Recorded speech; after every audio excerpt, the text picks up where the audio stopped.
مالاکنڈ اور قبائلی علاقوں میں نان کسٹم پیڈ گاڑیوں کی ممکنہ رجسٹریشن کے حوالے سے چلنے والی خبروں کے بعد کروڑوں روپوں کی گاڑیاں چند لاکھ روپے میں لینے کی خواہش اب ملک کے دیگر حصوں میں رہنے والے افراد میں بھی جاگ اٹھی ہے۔ ایسی گاڑیوں کی رجسٹریشن اور قانونی حیثیت دلوانے کے لیے محکمہ ایکسائز خیبر پختونخوا کی جانب سے وفاق کو تجویز کردہ ڈیوٹی کی شرح کے حوالے سے وی نیوز نے بھی اسٹوری کی تھی، جس کے بعد رپورٹر حضا کو فون کالز موصول ہونے کا سلسلہ ہنوز جاری ہے۔ سر، اپنے مالاکنڈ اور قبائلی اضلاع میں نان کسٹم پیڈ گاڑیوں کی رجسٹریشن کے حوالے سے اسٹوری کی تھی، اس کے بارے میں ہمیں کچھ معلومات چاہیے۔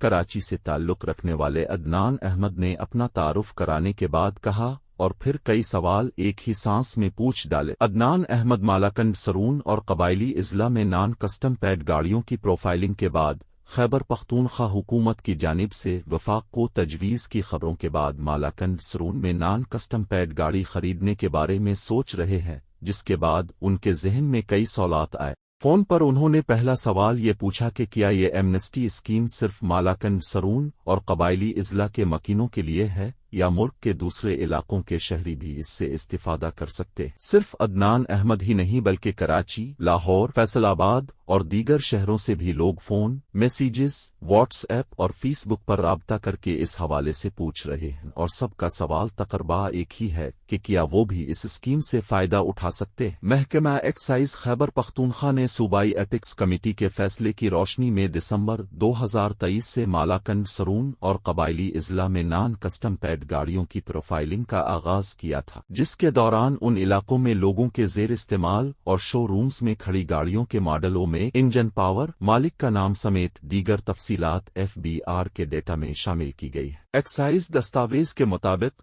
مہم کے دوران 2 لاکھ سے زائد گاڑیوں کی پروفائلنگ کی گئی ہے۔ پروفائلنگ کے بعد خیبر پختونخوا نے وفاق کو صوبے میں نان کسٹم پیڈ کے تصور کو ختم کرنے کی تجویز دی ہے اور نان کسٹم پیڈ گاڑیوں کی رجسٹریشن کی بھی تجویز دی ہے۔ تجاویز کے مطابق 800 سی سی تک انجن والی چھوٹی گاڑیوں کے لیے رجسٹریشن اور ٹیکس کی شرح کو کم رکھا گیا ہے۔ اس کیٹیگری میں رجسٹریشن فیس 15,000 روپے جبکہ کسٹم ڈیوٹی 1 لاکھ روپے تجویز کیا گئی ہے۔ دوسری کیٹیگری میں 1000 سی سی تک کی گاڑیوں پر 2 لاکھ روپے کسٹم ڈیوٹی کے ساتھ 20,000 روپے رجسٹریشن فیس تجویز کی گئی ہے۔ 1500 سی سی گاڑیوں پر 60,000 روپے رجسٹریشن فیس جبکہ 3,50,000 کسٹم ڈیوٹی تجویز کی گئی ہے۔ اسی طرح 2000 سی سی تک کی گاڑیوں پر محکمہ ایکسائز نے 4,50,000 روپے کسٹم ڈیوٹی اور 80,000 روپے رجسٹریشن فیس تجویز کی ہے۔ 2500 سی سی گاڑیوں پر 1 لاکھ روپے رجسٹریشن فیس جبکہ 5,50,000 کسٹم ڈیوٹی تجویز کی گئی ہے۔ دستاویز کے مطابق